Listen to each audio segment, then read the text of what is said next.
Nah, sekarang untuk menunjukkan itu semua, maka ada satu kaidah. Kalau kaidah ini benar, dan inilah dari kalimat Bismillahirrahmanirrahim akan muncul kemudian kalimat-kalimat lain sebagai tafsir dari kalimat ini, dan satu dengan yang lainnya akan saling menjelaskan. Indahnya nanti keterangan di Al-Fatihah dirinci di Al-Baqarah, terusannya ada di Ali Imran sampai dengan ke An-Nas. Indah luar biasa.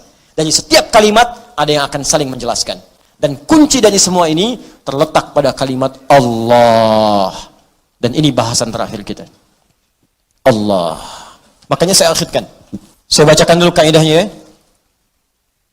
Kitabnya At-Ta'rifat karya Imam Al-Jurjani. Ya. Nanti saya bawakan lagi beberapa kitab yang lain. Ini kadang-kadang kitab itu saya hafalkan, cuma kadang-kadang ada sebagian kawan-kawan yang mungkin belum mendapati referensinya, jadi menilai bahwa ini nggak ada nih, pendapat ini nggak ada, dari mana gitu kan. Nah, maka beberapa taklim mungkin saya akan bawa kitab-kitab itu supaya bisa untuk sharing di situ. Kalau ada yang kurang tepat silahkan diluruskan, tidak ada masalah. Saya sih enak saja. Kalau benar salah ya kita katakan itu keliru ya. Kalau misalnya salah sebut nama, ya saya salah sebut nama kemarin, harusnya ini, yang benar ini bukan ini, ya selesai. Dan tidak harus mempertahankan kesalahan. Ya. Dan juga jangan cari-cari kesalahan, capek nanti. Ya, capek. Guru itu kalau mengajar pasti ada aja salahnya, pasti salah. Tapi yang paling salah adalah murid yang mencari-cari kesalahan guru. Jelas ya? Nah, bikin status dulu, catat dulu. Ya. Bismillahirrahmanirrahim. Al-Ismul A'zam. Al-Ismul A'zam, nama yang paling agung, tinggi. A'zam itu isim tafdil dari kata azuma. Azuma, a'zam. Azuma besar. Sigat mubalaghahnya azim, sangat besar. A'zam paling besar, paling agung. Jadi kalau ada yang agung, ini yang paling agung. Kalau ada yang bisa mengangkat, ini yang paling tinggi angkatannya. Kalau ada yang bisa memuliakan, ini yang paling bisa memuliakan pada tingkat yang paling dahsyat. Anda dimuliakan oleh ibu Anda, teman Anda, tetangga Anda, keluarga Anda, masyarakat Anda, maka ada yang lebih dahsyat dalam memuliakan Anda. Inilah dia nanti yang akan kita lihat. Jelas ya? Nah, mari kita lihat Al-Ismul A'zam. Huwal ismul jami' li jami'il asma'. Huwal ismul jami' li jami'il asma'. Al-Ismul A'zam ini adalah nama yang mencakup seluruh nama-nama kemuliaan, nama-nama kebaikan. Jadi kalau ada semua nama baik, puncaknya nama ini. Puncaknya nama yang ini. Ya. Apa nama yang dimaksudkan? Yuk kita lihat. Qila, dikatakan nama Al-Ismul A'zam itu tidak ada yang lain. Wallah, yaitu Allah. Allah. Allah. Ini. Nama Allah itu disebut dengan nama Al-Ismul A'zam. Ini sepakat orang Arab langsung nyebut A'zam. Nama yang paling tinggi, nama yang paling agung, nama yang paling dahsyat. Al-Ismul Jami' li Jawami' Sifatil Mahmudah li Jami'il Asma'. Nama terbaik, teragung yang mencakup semua nama kebaikan yang pernah ada. Makanya ketika Allah memperkenalkan nama ini, Allah menyebutkan bahwa nama Allah ini memiliki semua sifat-sifat nama-nama kebaikan. Baik namanya ataupun sifatnya. Itu kita temukan di Quran surah ke-7 Al-A'raf ayat 180. Quran surah ke-7 ayat 180. Di halaman 174, posisi paling kiri, baris yang keempat, sebelah atas. Walillahil asma'ul husna fad'uuhu biha. Walillahil asma'ul husna. Walillah, hanya milik Allah. Walillah, hanya milik Allah. Al-asma'ul husna, semua nama-nama yang baik-baik. Di semua nama-nama baik itu terkumpul semua punya Allah. Makanya ketika disebutkan nama Allah itu mencakup semua nama-nama yang baiknya. Di Anda ketika menyebut nama Allah, ya Allah, Allahumma, ya Allah, itu sudah mencakup semua nama-nama yang terbaik yang melekat pada Allah Subhanahu wa taala dan sifatnya. Makanya kalau Anda mau memanggil kepada Allah, kata Allah, silakan sebut nama Allah secara singkat. Di mana ditemukannya? Boleh Quran surah ke-17 misalnya, ayat ke-110. Ya, Quran surah ke-17 ayat 110. Ya. Halaman 293. Posisi paling kanan di baris yang ke-6. Qulid'u Allah awid'u ar-Rahman ayyamma tad'u falahul asma'ul husna. Qulid'u Allah, kalau Anda sedang punya masalah, sedang punya persoalan, sedang punya kebutuhan, qulid'u Allah, panggil Allah, sebut, minta. Qulid'u Allah, ya Allah, ya Allah, ya Allah, berdoa minta. Atau sebut Ar-Rahman, ya Allah ya Rahman, ya Allah ya Rahman. Atau kalau ingin spesifik, silahkan panggil nama-nama yang Allah miliki sesuai dengan kadar kebutuhan Anda. Semua namanya baik. Misal, Anda butuh rezeki, sebut namanya Ya Razzaq. Anda sedang belajar, besok mau ujian, belajar supaya dipercepat ilmu, sebut namanya Ya Alim. Anda sedang bekerja, ada yang usil, ada yang iseng, ada yang ingin mencelakai Anda, sebut namanya Ya Jabbar, Ya Malik. Sedang punya banyak masalah, sebut Ya Sabar, Sabar, Sabar. Tapi kalau Anda ingin menyebut satu nama yang dengan itu semua masalah Anda tuntas, sebut Allah.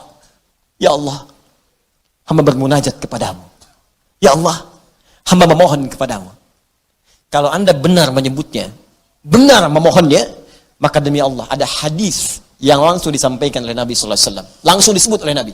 Jika Anda memanggil Allah dengan namanya yang paling tinggi ini dan benar cara memanggilnya, maka semua permintaan Anda sulit bagi Allah untuk menolaknya. Dikabulkan seketika. Saya bacakan kitabnya, ini halaman 31. Saya hafal ini. Ya, paling kiri di pertengahan. Kitabnya Al-Aqaidah Al-Islamiyah karya Syekh Said Sabiq. Ini kitabnya. Ya. Bismillah. Ismullahil A'zam. Ya, ada yang bisa bahasa Arab? Mau bacakan? Baik, saya bacakan langsung ya. Ismullahil A'zam. Ya. Wa kama anna lillahi hadhil asma falahu ismun a'zam idza du'iya bihi ajaba wa idza su'ila bihi a'ta. Allahu akbar. Dan sebagaimana Anda ketahui bahwa Allah Subhanahu wa taala memiliki nama-nama yang sangat mulia, ya. Ar-Rahman, Ar-Rahim, Al-Malik, Al-Quddus, ya, dan seterusnya. Di balik nama itu ada nama yang paling tinggi. Dan kalau nama paling agung, paling tinggi itu Anda sebut dalam berdoa, idza du'iya bihi ajaba, maka Allah akan langsung mengabulkan.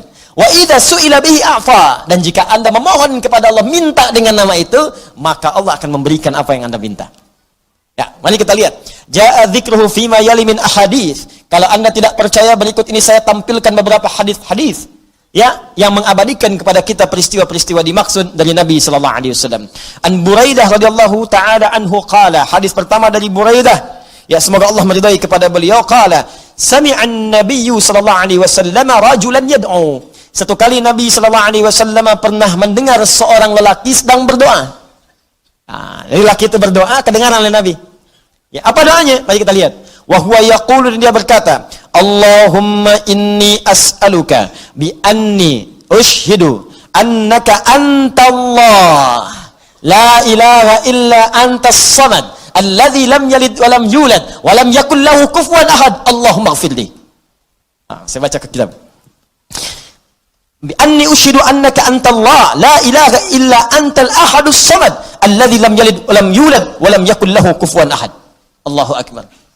Dia membaca pertama, usyhidu bi annaka antallah, ya Allah. Perhatikan nih. Saya bersaksi Engkau Allah. Engkau Allah. Engkau Tuhanku ya Allah. Engkau Tuhanku yang memerintahkan aku ya Allah untuk bermohon hanya kepadamu. Aku bersaksi Engkau satu-satunya Tuhan, tidak ada Tuhan yang lain. Aku bersaksi hanya memohon kepadamu, tidak ada syarikat untukmu. Allah disebutkan namanya. Maka apa yang terjadi? Perhatikan. Faqala walladhi nafsi biyadihi laqad sa'alallaha bismihil a'zam alladhi idza du'iya bihi ajab wa idza su'ila bihi a'ta. Allahu akbar. Dalam riwayat orang ini berkata, ya Allah ampuni saya, Allahumma ighfirli, ya Allah ampuni saya. Maka kata Nabi, perhatikan kalimatnya, kata Nabi, walladhi nafsi biyadi, saya bersumpah karena Allah. Saya bersumpah dengan nama Allah yang menggenggam jiwaku. Di Nabi mempertaruhkan jiwanya, ya, mempertaruhkan dirinya dalam genggaman Allah untuk menyampaikan makna yang sangat dalam ini. Ini sumpah nih. Walladzi nafsi biyadi itu sumpah. Ini sumpah tertinggi dari seorang hamba yang menunjukkan kemudian keesaan Allah Subhanahu wa taala. Nabi itu cukup berkata, kata-katanya benar karena sifatnya itu siddiqul amin. Ya, siddiqul amin. Jadi kalau bersumpah ada yang serius di situ, ada yang sangat penting. Saking pentingnya sampai bersumpah. Anda percaya nggak dengan saya? Tidak, sumpah demi Allah yang menggenggam jiwa saya, yang bisa mewafatkan saya kapanpun. Saya bersumpah. Ini hadis bersumber dari Nabi Sallallahu Alaihi Wasallam. Nah, pertanyaan saya, semakin percaya nggak dengan saya? Semakin ya? Ini Nabi yang bersumpah. Maka kata Nabi, apa kata Nabi? Laqad sa'alallaha bismil a'zam. Orang itu tadi telah memohon kepada Allah dengan menyebutkan nama yang paling tinggi. Nama yang paling agung. Alladzi idza du'iya bihi ajab wa idza suhila bihi a'ta. Nama itu kalau disebutkan dalam doa, maka Allah seketika akan menjawab doanya, dan jika dia meminta, maka akan mengabulkan segala permintaannya. Hadisnya sahih. Hadisnya sahih. Rawahu Abu Dawud wa Tirmidzi wa Nasai wa Ibnu Majah wa qala al-Mundziri qala Syekhuna Abu al-Hasan al-Maqdisi wa isnad la mat'ana fihi wa la a'lam annahu ruwiya fi hadha hadits ajwad minhu. Allahu akbar. Hadis ini diriwayatkan oleh para ahli hadis, Abu Daud, At-Tirmidzi, An-Nasai, Ibnu Majah, bahkan Al-Imam Al-Mundziri mengatakan ini riwayat enggak ada celaknya. Enggak ada celaknya, sahih. Sahih, dan saya tidak melihat riwayat yang lebih baik daripada ini. Ya, hadisnya sahih. Tuh, hadisnya saya tampilkan, riwayatnya saya sampaikan, kitabnya saya tunjukkan, dan manfaatnya kita dapatkan. Allah. Nah, coba pertanyaannya, ini kan kalimat dirangkaikan di situ, Bismillah, Allahnya sudah muncul. Bahkan yang paling dahsyat, Rahman Rahimnya datang. Harusnya kalau sudah Bismillah, sifat Rahman Rahim itu datang. Bismillah, minum, Rahmannya turun, berkah minumannya, dituliskan pahala akhirat dengan Rahimnya. Harusnya begitu. Bismillah, sembuh. Ada keberkahan dalam kesembuhan. Sembuh penyakitnya, dituliskan pahalanya. Istighfar di situ saat sakit ada pahala, segala ada pahala, sembuh. Ada keberkahan dalam sembuhnya. Kalau orang sakit kemudian sembuh, dan sembuhnya ada berkahnya, maka saat sembuh itu, semua hasil dari sakitnya akan mengantarkan dia pada ibadah. Dosa diampuni, begitu sembuh, ibadah dia meningkat. Jadi kalau Anda pernah sakit, Anda istighfar, Anda berdoa, terus sembuh. Nah saat sembuh itu, justru semakin jauh dari Allah. Itu artinya ada yang nggak berkah dalam doa itu. Ada yang nggak berkah dalam obat itu. Ada yang nggak berkah dari orang-orang yang datang menjenguk Anda itu. Ada yang nggak berkah. Kalau berkah itu makin rajin. Kenapa Anda sakit yang datang orang pengajian? Yang datang orang masjid? Jadi begitu Anda selesai sakitnya, datang jadi sembuh, kadang-kadang jadi asbab hidayah. Rajinlah ke masjid. Rajin bangun malam, itu berkah di situ. Itulah Bismillah.